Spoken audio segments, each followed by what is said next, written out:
Hai, ini aku, dan inilah cerpen karyaku, Terhalang Kaca. Assalamualaikum, nak. Gimana kabarmu sama istrimu? Tanya ibuku dalam telepon. Waalaikumsalam. Alhamdulillah, Bu. Aku sama Riri sehat kok di sini, jawabku. Kalau Riri udah lahiran, kasih tahu ibu ya. Rencananya nanti mau ke sana. Cetus ibuku yang ingin berkunjung ke rumahku. Kan sekarang lagi pandemi, Bu. Nanti video call pas lahiran aja ya. Bukannya Wahyu nggak mau ibu sama bapak kesini. Tapi kasihan lah, Riri kan mau lahiran. Aku sadar sekarang masih pandemi dan pastinya rentan bagi ibu hamil bertemu banyak orang. Kamu pikir ibu kena corona di sini? Ibu sehat-sehat aja loh di sini. Gak gitu maksud Wahyu. Kan Riri lagi rentan-rentannya. Maupun ibu kuat, takutnya. Ya udah ya. Ibu mau nyuci. Titip salam buat Riri. Assalamualaikum. Waalaikumsalam. Perkataanku dipotong begitu saja dan sepertinya ibuku marah. Kupikir ini memang yang terbaik untuk mencegah orang yang hendak datang ke acara lahiran istriku. Namaku Wahyu dan sekitar seminggu lagi istriku diperhitungkan akan lahiran. Kegiatan yang sepenuhnya dijalani di rumah. Kebetulan aku hanya bekerja sebagai freelancer desain grafis. Jadi sepanjang hariku bisa selalu mengontrol keadaan istri. Masih pegel gak? Tanyaku melihat istri bersandar menghadap televisi.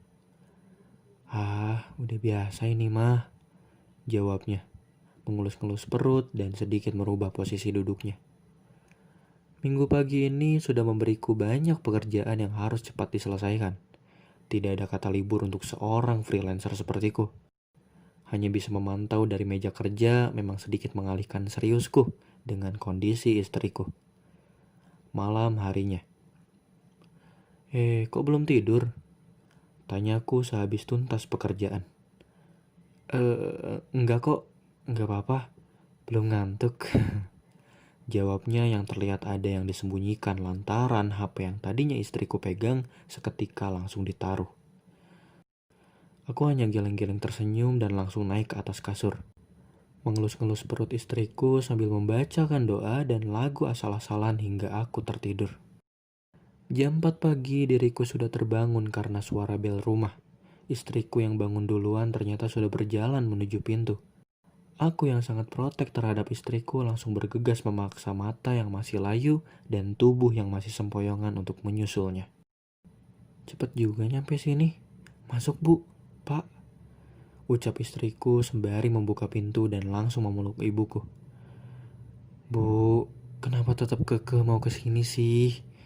Wahyu kan udah bilang kalau Riri lagi hamil. Aku sedikit kesal melihat bapak dan ibuku yang ternyata tak mendengarkan ucapanku kemarin. Ibu kan mau lihat cucu ibu langsung. Lagian ibu sama bapak gak kenapa-napa. Balas ibuku. Kamu mah mikirnya corona terus. Tambah bapakku. Ya udah, ibu sama bapak bersih-bersih dulu ke kamar mandi.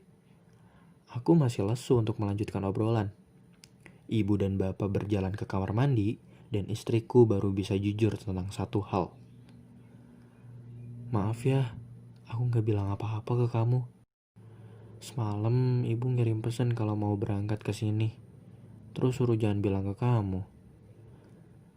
Kamu tahu kan orang yang pergi jauh-jauh tuh bisa bawa virus. Kenapa kamu gak cegah juga sih? Nasihatku. Aku gak enak buat nyegah.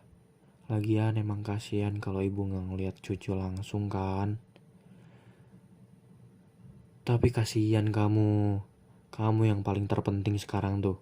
Pokoknya kalau ibu batuk jauhin aja. Minimalisir ngobrol sama ibu ya.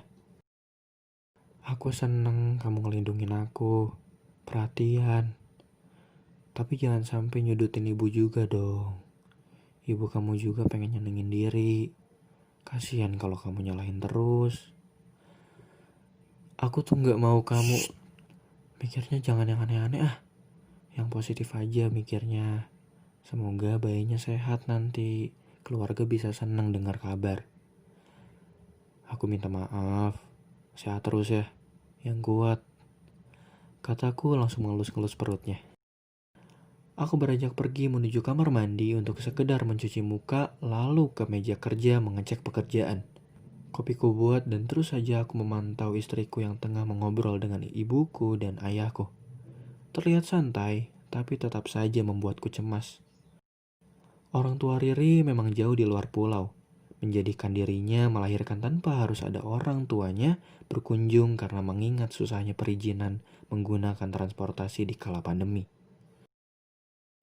Sore harinya, ketika aku tengah mengecek isi kulkas, tak sengaja mendengar suara batuk dari kamar mandi. Terdengar seperti menahan batuknya itu. Ini ibu ya? Bu, ibu gak apa-apa? Tanyaku mengetuk pintu. Gak apa-apa kok nak, keselak odol doang. Bener gak apa-apa kan? Tanyaku sekali lagi. Gak apa-apa, udah sana temenin bapak. Kasihan ngelamun terus gak kamu ajak ngobrol. Ibu lagi mandi. Balasnya dan diriku pergi dari situ. Singkatnya, sudah 2 hari orang tuaku bersama dalam satu rumah.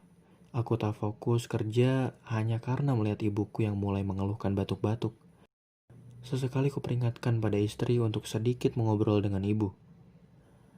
Mas, ibu kayaknya gak enak badan deh. Teriak Riri dari pintu kamar yang orang tuaku singgahi. Aku langsung menghampiri dan kudapati ibuku yang terus batuk dengan posisi bersebelahan dengan Riri. Aku lebih memfokuskan diri untuk menjauhkan Riri dari ibuku. Hanya bapak yang terus merangkul ibu. Kurai handphone dan kuhubungi nomor rumah sakit yang kusimpan di dalamnya. Selesai menghubungi dan menunggu konfirmasi dari pihak rumah sakit, aku suruh ibu untuk mengisolasikan dirinya di dalam kamar selama menunggu orang rumah sakit datang ke rumah. Ibu cuman batuk biasa kok. Jaga-jaga aja bu. Untuk sekarang Riri yang terpenting. Dia nanggung nyawa bayi. Ibu bakal aman kok selama ikutin kata Wahyu ya. Ibu sih ngeyel malah nekat kesini. Kataku. Jangan gitu ngomongnya. Dia ibumu. Sergah Riri mencegah amarahku. Ibu tak sanggup lagi berbicara dan jalannya terus didampingi bapakku ke kamar yang terlihat sangat cemas wajahnya.